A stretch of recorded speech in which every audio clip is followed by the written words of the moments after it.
এখনও বিদ্যুৎ বিল দিতে যেতে হয়, গ্যাস বিল দিতে যেতে হয়, পানি বিল দিতে যেতে হয়, ট্রেড লাইসেন্স করতে হবে, অফিসে যেতে হবে, 10 দিন ঘুরাইতে হবে, স্যান্ডেল পুরাতন হয়ে যাবে। এই প্রাগৈতিহাসিক কালের এইসব সেবা আমরা ডাস্টবিনে ছুঁড়ে মারি। আপনাদের মতে এরকম কোনো লোক নাই যে একটা অ্যাপ করবে, একটা সমন্বিত অ্যাপ করবে যেখান থেকে ঘরে বসে সব করা যাবে? এগুলো করতে না পারলে এইসব সেবার জায়গা থেকে সরে যান। আমরা চাই দ্রুত নাগরিক সেবাকে আপনারা উন্নত করবেন, আপডেট করবেন, আমাদেরকে দুর্ভোগ থেকে, দুর্যোগ থেকে, কষ্ট থেকে, হতাশা থেকে, সন্ত্রাস থেকে আপনারা মুক্ত দিবেন। রাজধানী হলো একটা দেশের মূল প্রতিনিধিত্বকারী জায়গা। দুনিয়াকে আপনি লিড করবেন রাজধানী দিয়ে। রাজধানী যদি পচা দুর্গন্ধ থাকে, রাস্তাঘাট যদি কুড়াকুড়ি থাকে, আপনাদের বিভিন্ন সংস্থার মধ্যে এত সমন্বয়হীনতা, আজকে এটা কুড়ে কালকে আরেকটা কুড়ে, উন্নয়নের নামে মুলাজুলাম, এগুলো হাসিনা মার্কা কারবার বন্ধ করেন।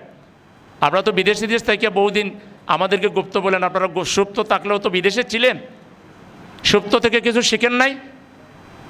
পৃথিবীর বিভিন্ন দেশের সিটিগুলো কত উন্নত, আমাদেরকে আর কত আপনারা এইভাবে কষ্টের মধ্যে রাখবেন?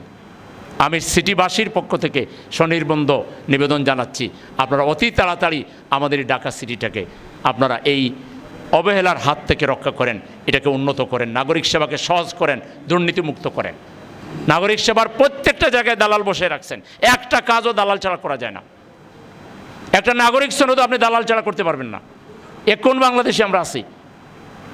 এই পুরাতন ফ্যাসিবাদের বাংলাদেশ আমরা চাই না। আমরা জুলাই উত্তর বাংলাদেশের যে আকাঙ্ক্ষা সেটা বাস্তবায়ন দেখতে চাই। তা আমি আর কথা বেশি দীর্ঘায়িত না করে, খাওয়ার টাইম, আপনারা ধৈর্য ধরে শোনার জন্য আপনাদেরকে অনেক অনেক মোবারকবাদ। আশা করি আপনারা আপনাদের সুন্দর কণ্ঠে আর সুন্দর দক্ষ হাতে কিছুটা হলো এখান থেকে যা ভালো কথা বলেছি, যদি কিছু ভালো বলে থাকি আপনারা সেটা প্রচার করে দিবেন। আর আপনারা কষ্ট করে আসার জন্য আবারও আপনাদেরকে অনেক অনেক কৃতজ্ঞতা, মোবারকবাদ, ধন্যবাদ জানিয়ে আমাদের কথা এখানে শেষ করছি। এখন আপনাদেরকে লাঞ্চের জন্য আহ্বান জানাচ্ছি, আপনারা বসে যাবেন, এখনই লাঞ্চ পরিবেশন করা হবে। আসসালামু আলাইকুম।